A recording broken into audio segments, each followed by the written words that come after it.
Antes del Concilio Vaticano II, la música en la liturgia se vivía de una manera muy distinta a como la conocemos hoy. En muchas comunidades, la misa era un espacio profundamente solemne, donde el canto y el órgano acompañaban la oración de la iglesia, pero la participación del pueblo era mínima.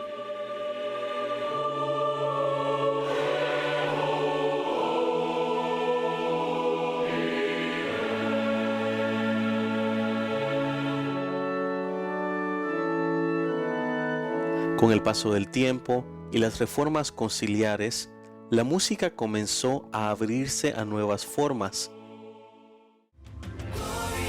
nuevos idiomas y nuevos sonidos que buscaban reflejar la vida y la voz de las comunidades.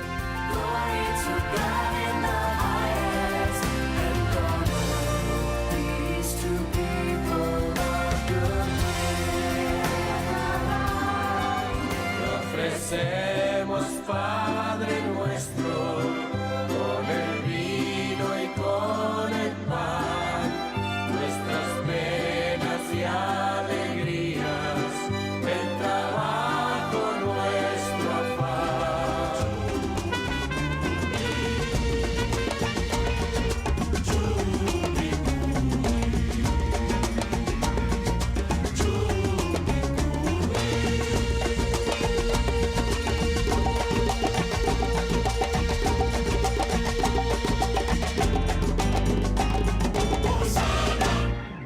Pero, ¿cómo se vivía realmente la música antes del concilio? ¿Qué buscaba la reforma litúrgica?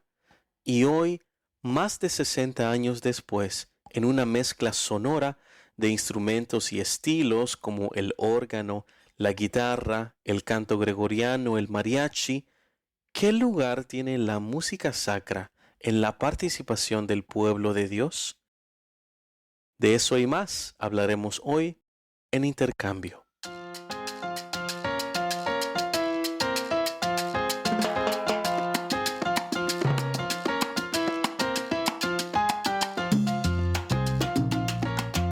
Bienvenidos a Intercambio, un espacio para conversar acerca de música, liturgia, fe y todo lo que esta jornada ministerial conlleva. Soy su anfitrión, Julio de León.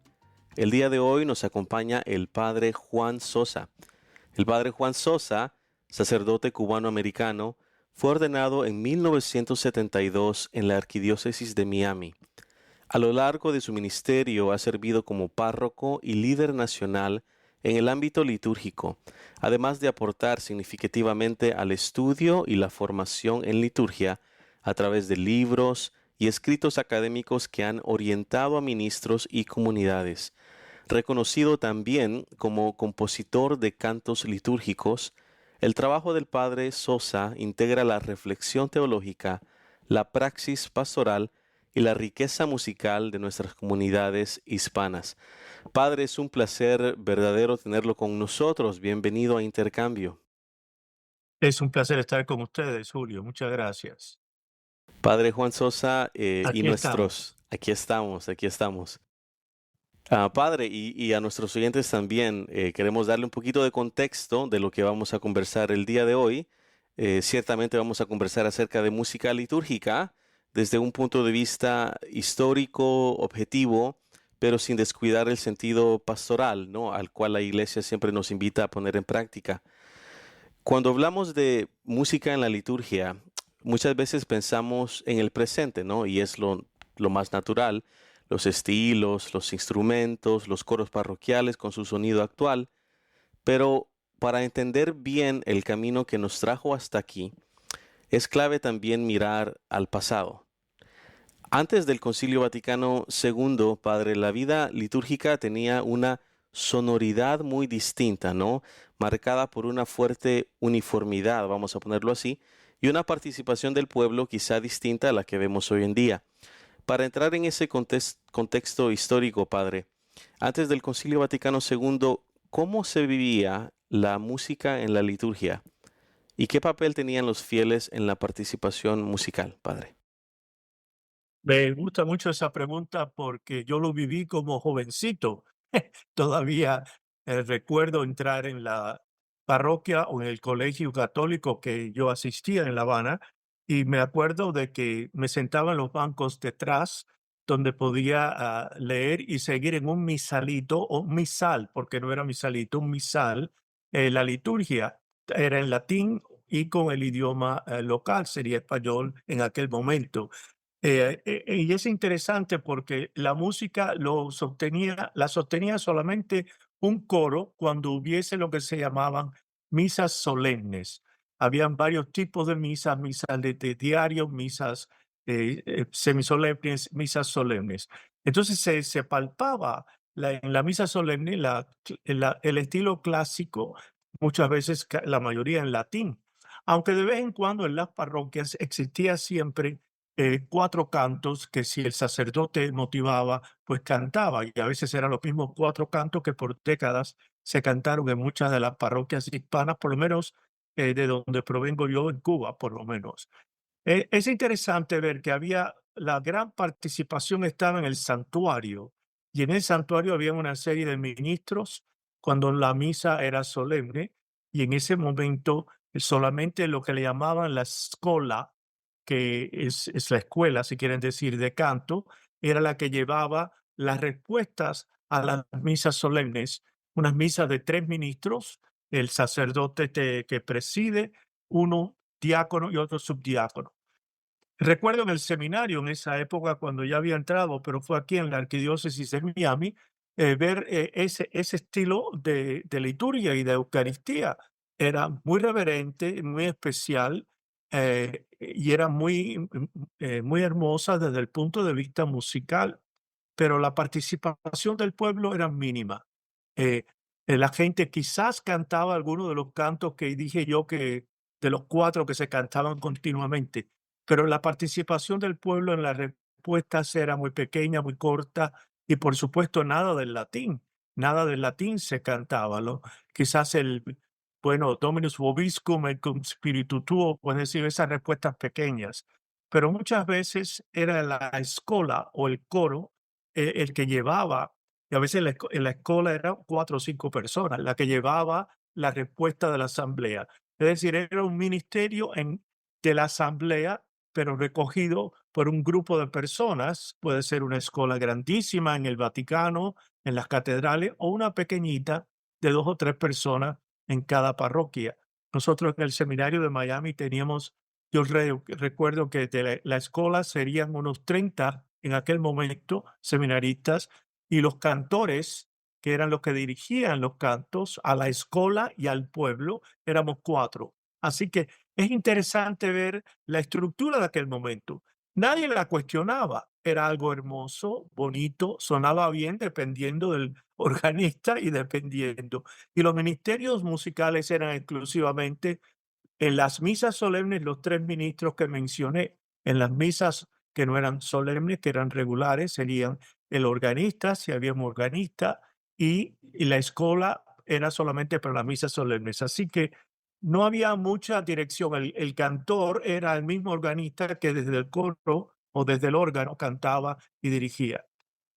La gran fortaleza de esa liturgia era la predicación del sacerdote. Cuando el sacerdote predicaba y resumía todo lo que había pasado, quizás en lengua latina, o todo lo que iba a pasar, era la fortaleza y el esfuerzo grande. Recuerda que eran solo 2 lecturas, la epístola que le llamaban y el evangelio. Todo esto lo cambia Vaticano II y lo exalta y lo engrandece de una manera especial para que haya más participación de la palabra de Dios. Pero bueno, esto era lo que había en aquel momento y lo que siguió por muchos años, que dio eco a que el Papa Juan XXIII llamara a una reforma litúrgica. Exacto, interesante, padre. Bueno, y para ahí vamos también, pero me gustaría comentar un poquito en lo que usted ya nos compartió, ¿no? Que es interesante cómo la liturgia se vivía con tanta solemnidad, ¿no? Y también ver que la música siempre ha tenido un rol central en la iglesia con el pasar de los años, quizá con poca participación activa del pueblo, como usted ya lo mencionó, Pero claramente eso nos lleva a preguntarnos, y creo que le llevó a la iglesia misma a preguntarse en su tiempo, cuáles eran esos límites, ¿no? Que ese modelo al final tenía y que abrieron paso a la reforma litúrgica, lo que usted ya mencionó.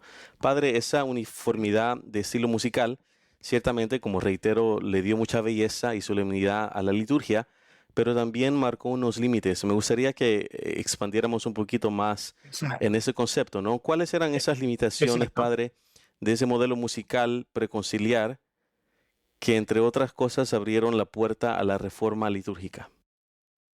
Recuerda, la reforma litúrgica viene caminando desde el siglo XIX, finales del siglo XIX.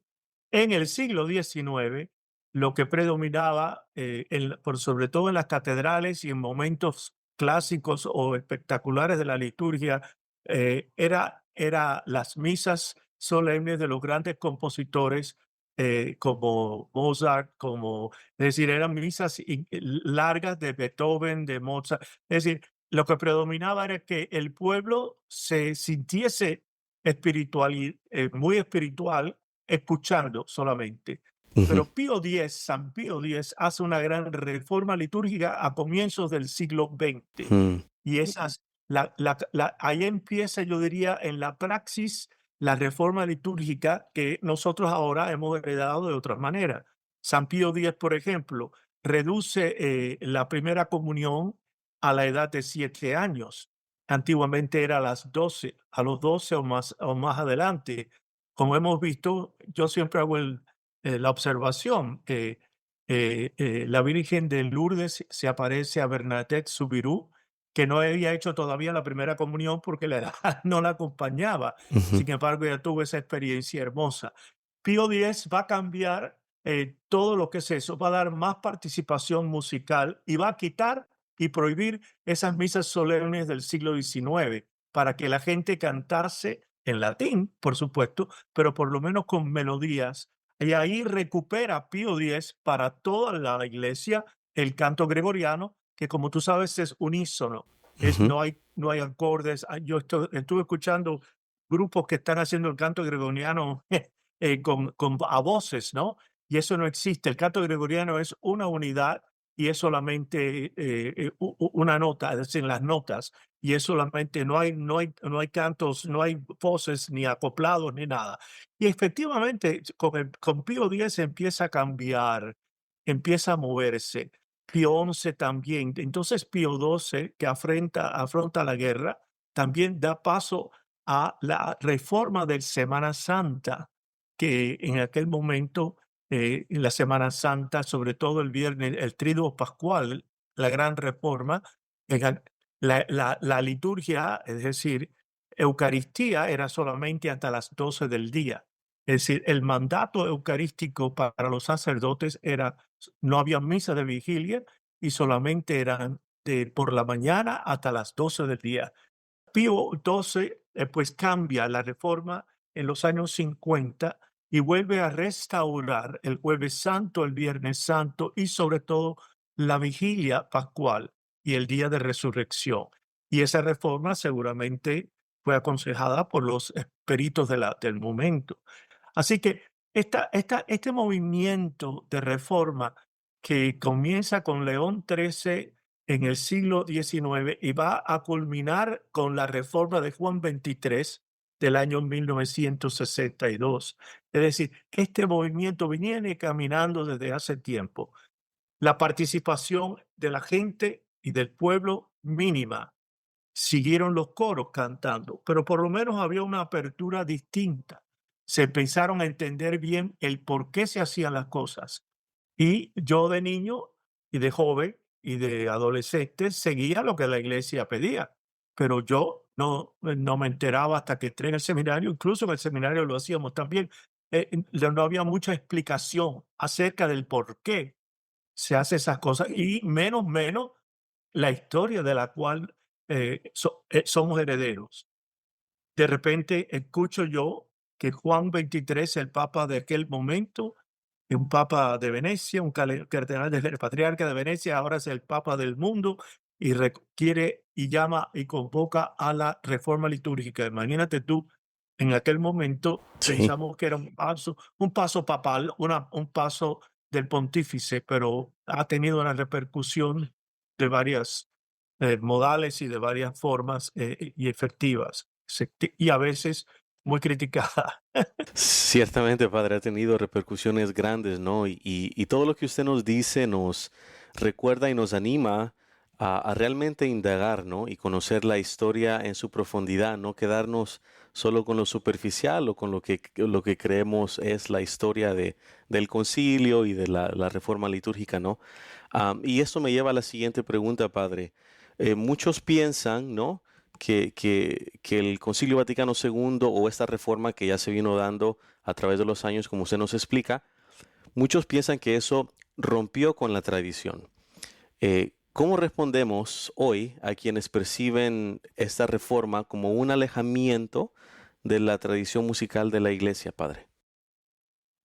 Gracias por la pregunta. Desde hace varios años y en uno de mis primeros artículos siempre yo escribí de que la iglesia mantiene un equilibrio entre la tradición y la reforma, que yo llamo creatividad, pero en realidad es la reforma. Es decir, la reforma no quita la tradición, sino que la va transformando por los tiempos y la va acumulando. Si volvemos al Concilio de Treinta en el siglo XVI, nos damos cuenta leyendo a uno de los grandes escritores de liturgia, Martimore, Monsignor Martimore, que ya falleció, en La Iglesia en Oración es el libro, La Iglesia en Oración. Es muy buena y muy completa, entre otros, pero él es uno de los que más yo he leído. Y si volvemos al siglo del Concilio de Trento, nos damos cuenta de que los 22 o 24 padres conciliares eh, hicieron una pregunta si volvían a la vernácula, porque hubo una gran reacción contra los protestantes, las comunidades protestantes, que en los 1500 se habían ya establecido con Lutero, con Zwingli y con otros grupos separatistas de la iglesia en aquel momento. Y el grupo decidió mantener el latín exclusivamente para distinguirlo de la lengua vernácula que estaban haciendo los protestantes, vamos a decirle protestantes, no los Ujú. grupos protestantes de Claro. la época. Es decir, la iglesia se reúne para, para ver no solo el sensus fidelium, que significa el sentir del pueblo, el feeling, el sentir del pueblo, sino también para ver la tradición de la iglesia, la tradición que viene escrita. Entonces, ¿qué es lo que empezó con la reforma litúrgica? Una adaptación como un elemento creativo de esa tradición, donde la Eucaristía permanece extinta. Nunca fue la intención de los padres conciliares, y podemos leer exclusivamente los documentos del concilio, que hubiesen cambios radicales o que hubiesen cosas y celebraciones o signos fuera de la tradición.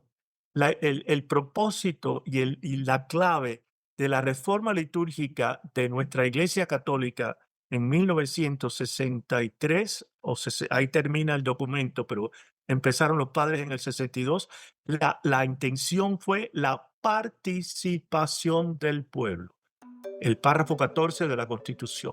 La clave era que se necesitaba que el pueblo participara bien activamente, pero no solo en praxis, no solo viendo la parte de afuera, sino la espiritualidad.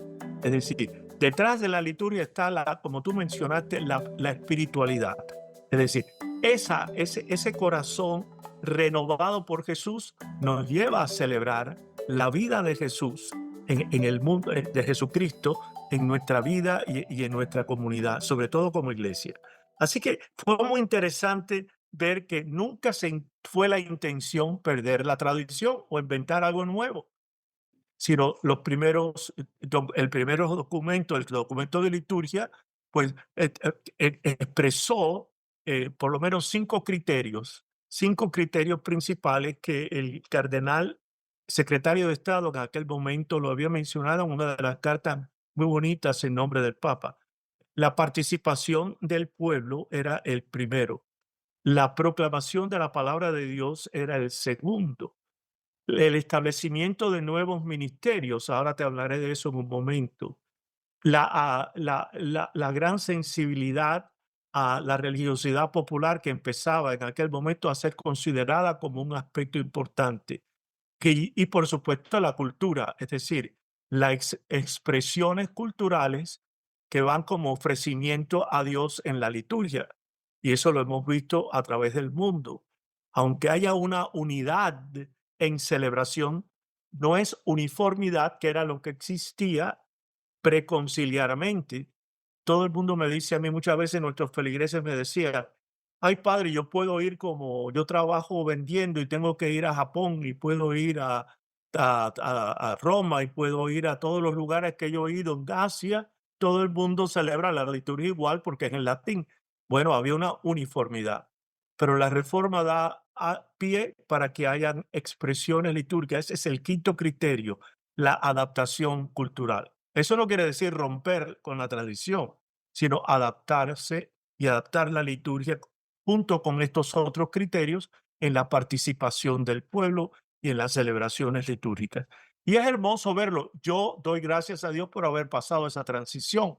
Yo vi, Ujú. yo viví de joven, de seminarista, la uniformidad, y yo recuerdo, te voy a decir esta anécdota, es muy breve.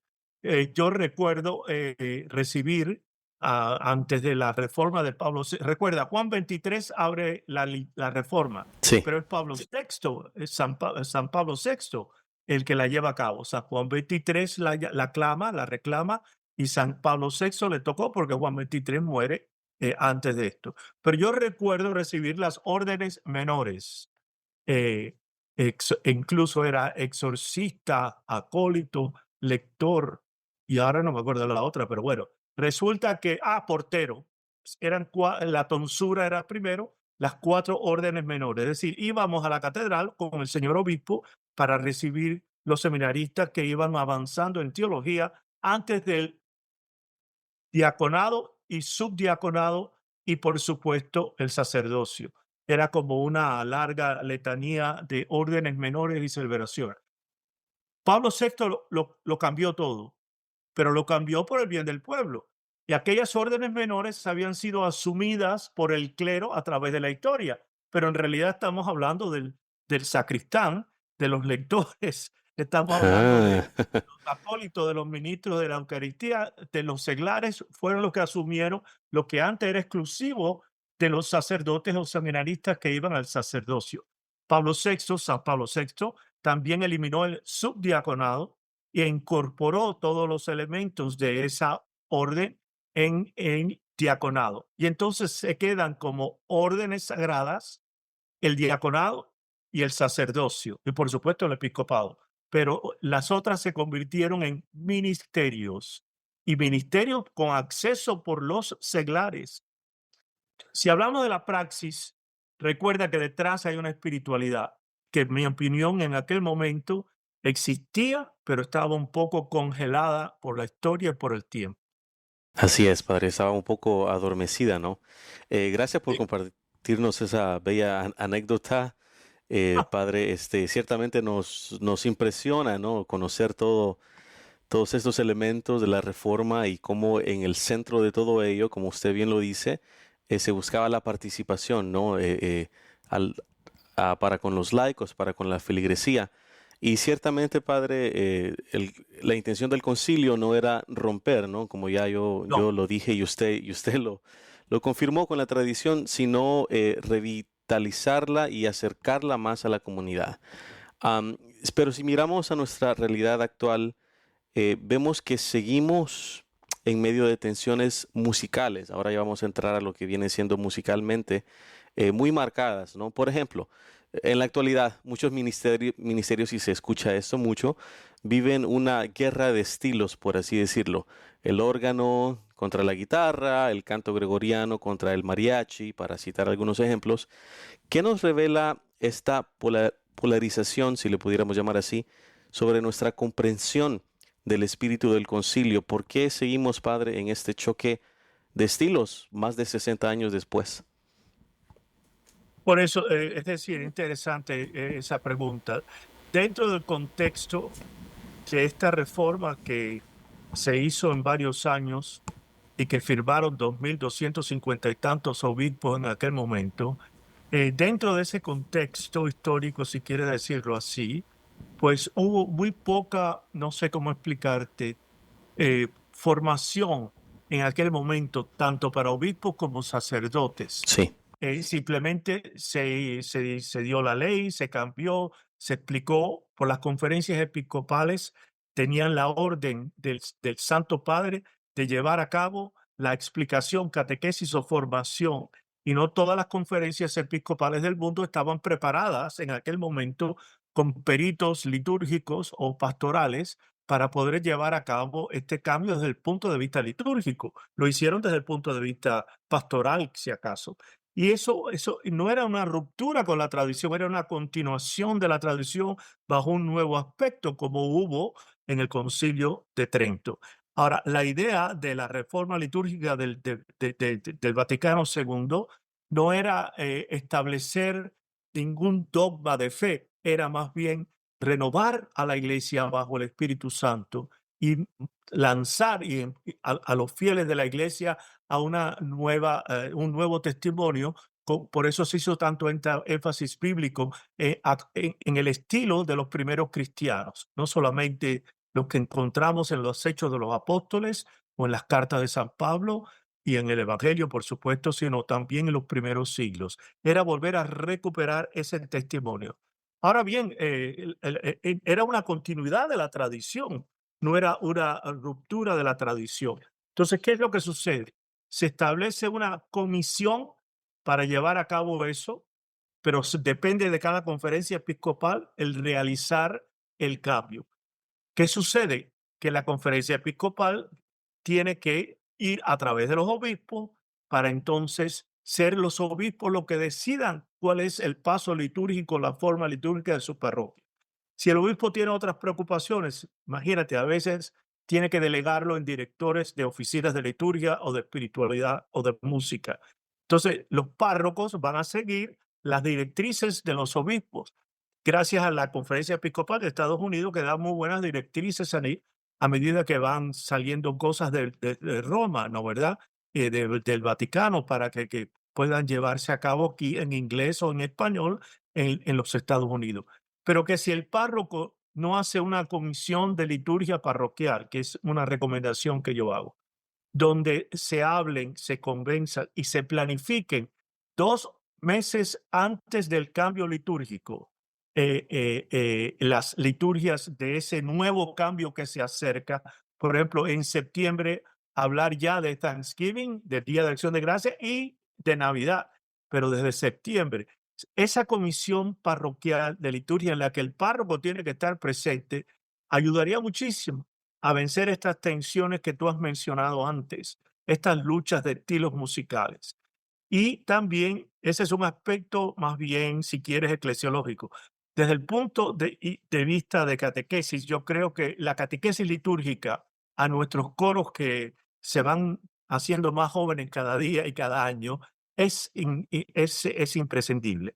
Las catequesis, 2 o 3 veces al año, reunimos a los liturgistas y de la parroquia, a los ministros que se hacen por grupos y sobre todo a los músicos, porque hay que darle a esos jóvenes que vienen y quieren tocar en la iglesia porque han sido tocados por un ministerio eh, de formación, están deseosos de servir al Señor. Hay que darles formación con mucha delicadeza, pero con mucha realidad. Y yo creo que eso se puede hacer. Es decir, aquí tenemos 2 aspectos. Que la parroquia tenga, cuando es posible, una comisión de liturgia y de música que planifique lo que va a venir, quizás con algún tipo de detalles, pero con por lo menos lo principal. Y segundo, la verdadera formación litúrgica, que esto es diocesano, de que hayan reuniones de formación catequética litúrgica para nuestros músicos, sobre todo, para los jóvenes y también para los adultos. El uso de los instrumentos que tú has mencionado puede cambiar, depende de los textos que se están cantando. Para mí, y yo siempre lo he dicho en público en nuestras convenciones, para mí muy importante no es tanto la melodía, aunque son, por supuesto que son pegajosas, pero los textos, ¿qué es lo que se está cantando? Claro, Y para mí la base de los textos es la Biblia, las Escrituras. Pero bueno, también hay grandes poetas en nuestro grupo que pudieran ofrecer su don. Así que es cierto lo que dices, resumiendo, que no debe haber guerras de estilos, pero eso depende de la parroquia, depende de los componentes de los fieles, depende de la juventud o no juventud, depende también de la formación. Es decir, no viene la liturgia eucarística sobre todo, y estamos hablando de los 7 sacramentos, no estamos hablando solamente de Eucaristía, claro, no viene de arriba, nace de arriba en la tradición, pero florece en lo que es la celebración de la asamblea. Yo tengo que saber si esta misa es una misa con personas mayores que también conocieron la tradición de la iglesia o jóvenes que acaban de renacer o de venir del colegio. Es decir, hay que ver los estilos y que no haya guerra, que todo el mundo se ponga bueno, pues en común, que todo el mundo trabaje junto. claro, padre. Ciertamente ponerle atención a ese elemento pastoral, ¿no? Siempre fomentando un sano equilibrio. Y usted tocó en un punto muy importante que es la formación, ¿no? Yo creo que la formación conlleva a la transformación también de corazones y de mente, Exacto. ¿no? De la persona. Entonces es muy importante tener esa apertura y ese conocimiento, ¿no? Enriquecernos de toda esa tradición, de todos esos aspectos pastorales que siempre hay que tener en cuenta. Y en el caso del pueblo hispano, padre, también surge un reto o una crítica quizá muy particular, y yo sigo indagando, ¿no? En este tema de la pregunta anterior. Como pueblo hispano, padre, ¿cómo podemos nosotros valorar la belleza, ¿no? De la tradición, sin caer en un tradicionalismo excluyente, lo cual puede ser muy peligroso también, que descalifica instrumentos o estilos culturales como indignos? ¿Cómo podemos nosotros balancear eso, padre? Ese es el desafío. El desafío del director de música o coordinador de la música pastoral de la parroquia, porque hay una tendencia a eliminar todos los elementos de la tradición desde el punto de vista musical, y hay otra tendencia a repetir o reclamar los elementos de la tradición sustituyendo la lengua vernácula por el latín. Ujú, Están los 2 extremos. claro, Y la gran pregunta es cómo mantener el equilibrio entre como tú dices, en esta gran pregunta, para mí es clave, en la tradición y el eso. Yo creo que musicalmente lo primero que tiene que hacer ese equipo o los encargados de la liturgia es leer las escrituras primero y después ver los distintos estilos. Hay que estudiar, ¿no? Hay que buscar en los libros de las musicales los distintos estilos de música. Quizás estamos en Cuaresma y el estilo musical puede permitir algo en latín, y yo no creo que yo estoy en contra del latín, pero lo que yo estoy en contra es de que la gente cante algo que no sepa lo que está cantando.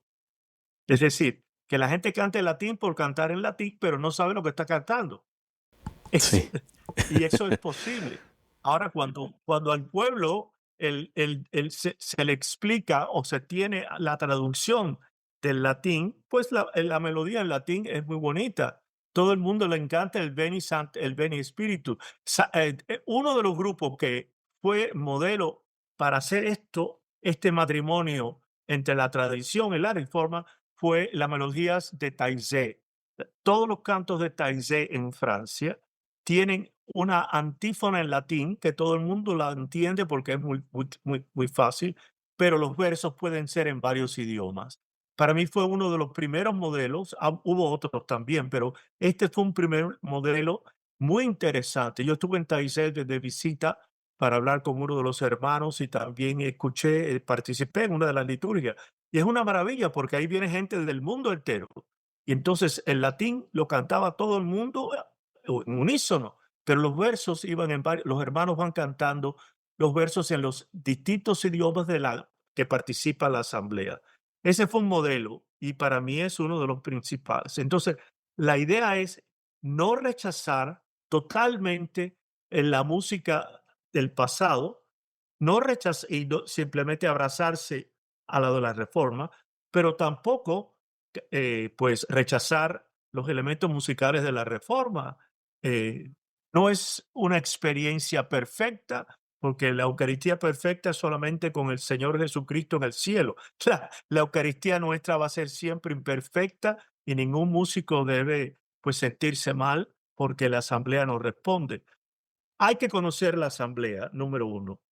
Número dos, no vamos a caer bajo las presiones de algunas personas que quieren que todo sea en latín, porque eso no es lo que pidió el concilio. Y el concilio está guiado por el Espíritu Santo y por lo tanto el concilio fue aprobado por los obispos de la iglesia. Tampoco vamos a eliminar todo lo que representaba el pasado.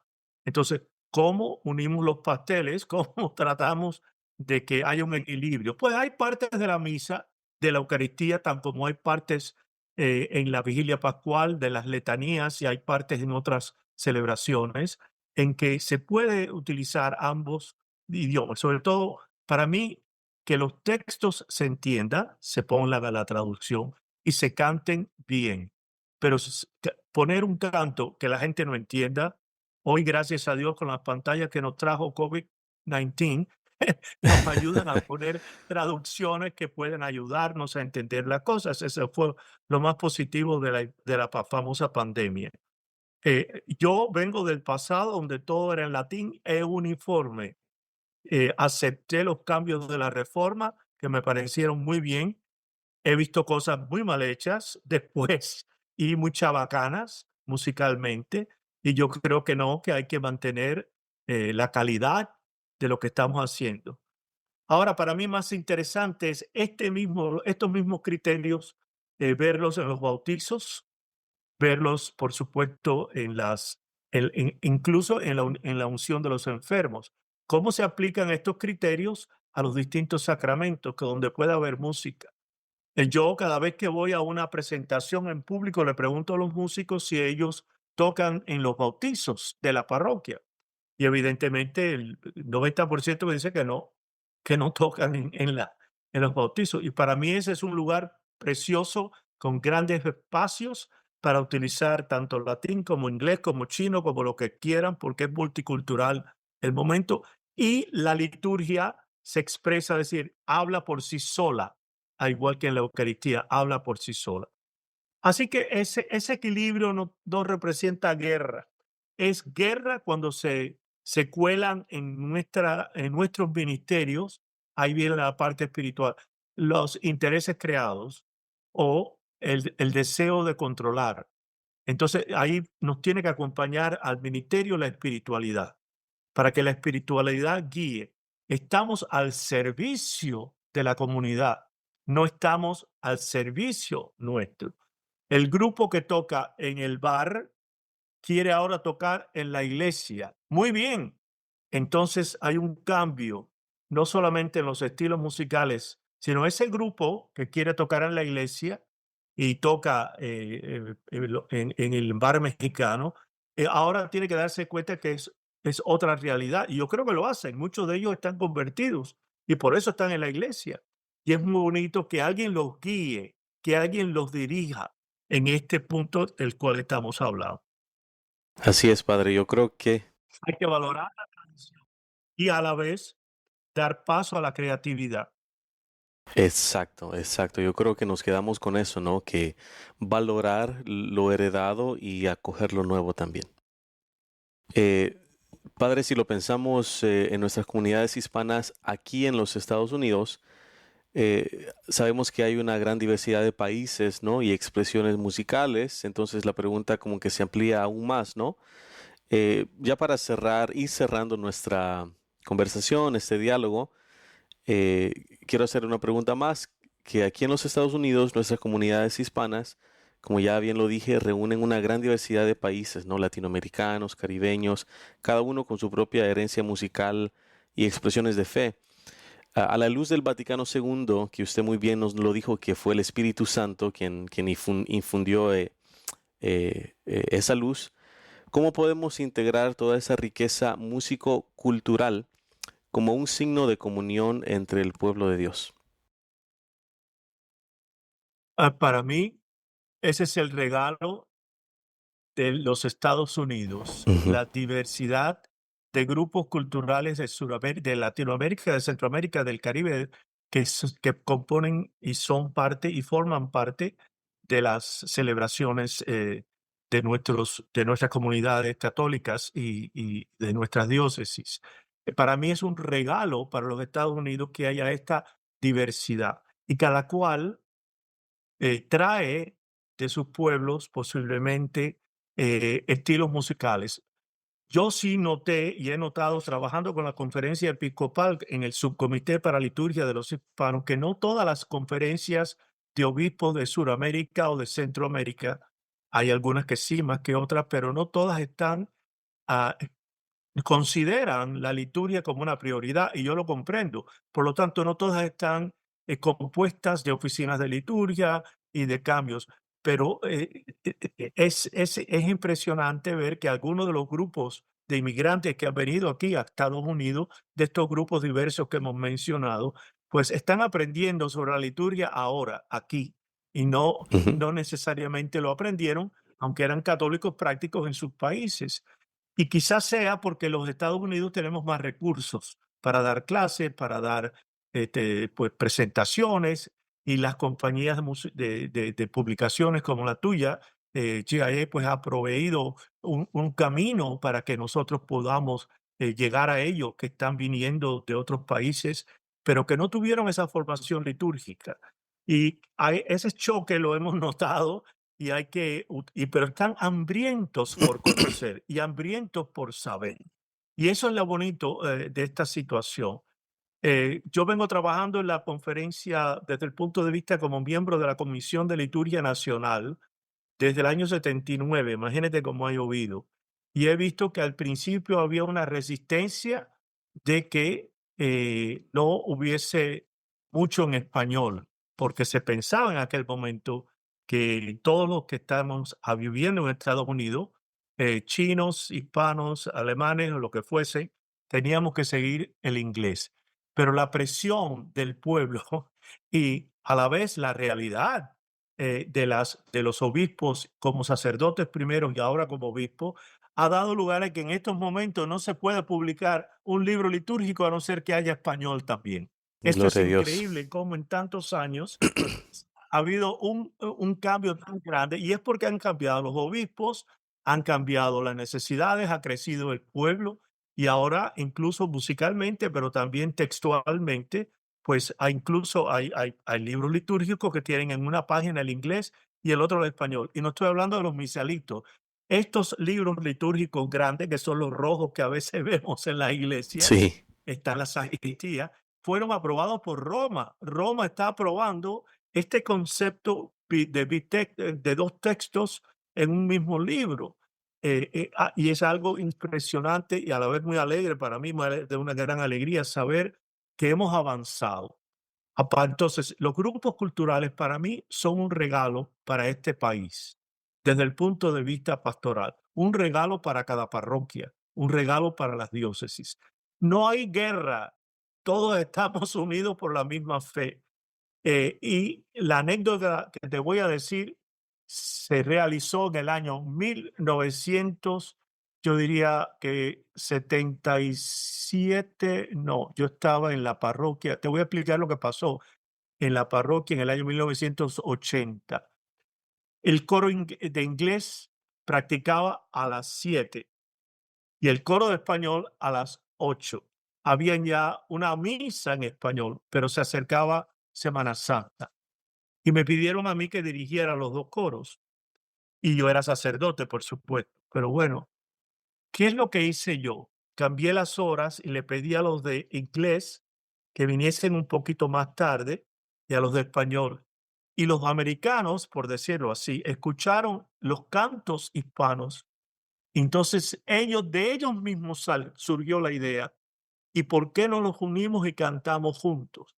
Y fue una forma para mí catequética de cómo integrarlos al oírse mutualmente Y así tuvimos una vigilia pascual muy bonita con los dos coros. Después vinieron las misas divididas el día de la Pascua de Resurrección, como siempre, la misa en inglés, la misa en español, la misa en tal idioma.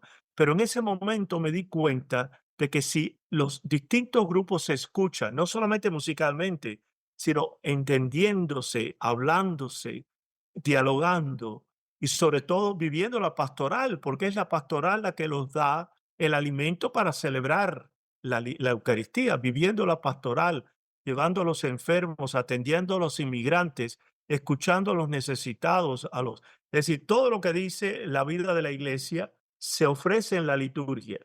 Y ahí de ahí viene, la realidad pastoral nos lleva a la espiritualidad que nos lleva a la celebración. Para mí ese es el paso.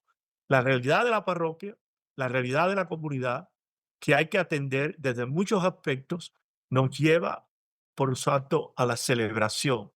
Y damos gracias o nos sentimos muy tristes o lo que fuese, pero la celebración es la espiritualidad, encierra la espiritualidad que los ayuda a caminar. Para mí eso es básico en este proceso. No empezamos desde afuera con la celebración. Yo creo que tenemos que empezar desde abajo, las relaciones humanas y las relaciones pastorales para expresarla después en la liturgia. La liturgia es un regalo de Dios, pero también es la forma en que el pueblo celebra ese regalo y se lo devuelve a Dios. En uno de los textos primeros, hay un francés de apellido Verheul que hablaba de la liturgia ascendiente y liturgia descendiente. Y para mí era eso, de que el pueblo ofreciese desde abajo aquello que ya recibe, porque la fe viene de Dios, aquello que ya recibe desde arriba, si quieren decirlo así en una forma popular.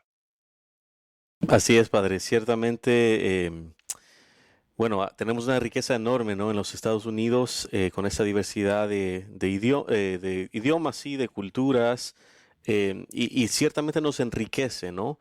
El interactuar entre sí, los anglosajones con los hispanos o los asiáticos, todos esos grupos étnicos que existen, ¿no? No perdemos nada, sino más bien nos enriquecemos, ¿no? Cuando conocemos al Exacto, otro. Ujú. exacto.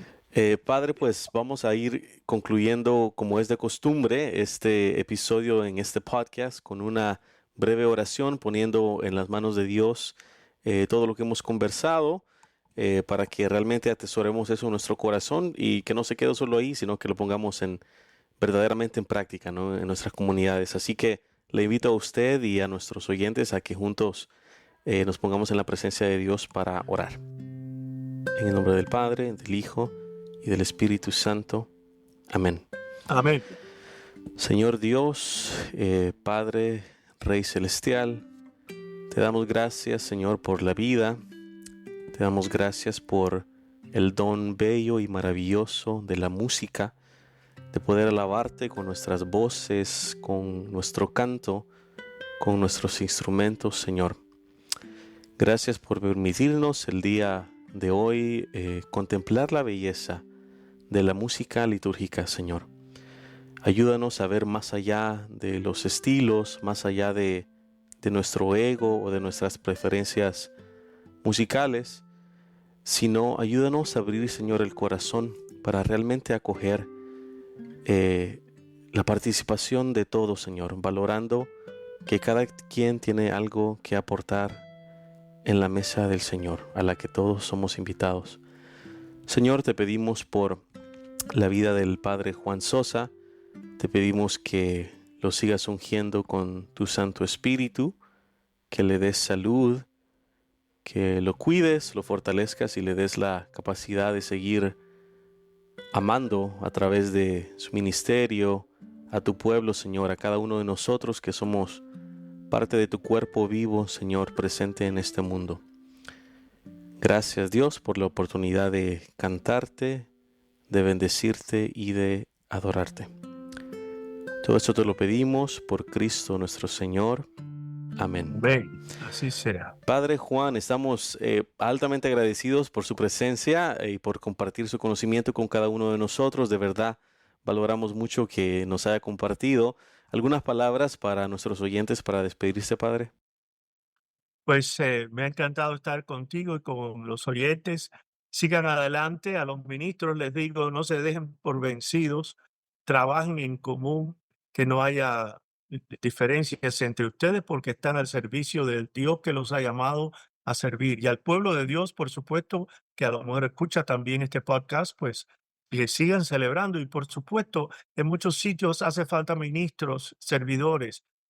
No tengan pena de presentarse a los distintos ministros. Si les da pena ir al sacerdote, pues vayan a los ministros, es decir, a los que nos ayudan en las iglesias para poder tener mejores celebraciones y celebraciones llenas del Espíritu de Dios, que es lo que vale en todo esto y lo que nos guía y nos alimenta.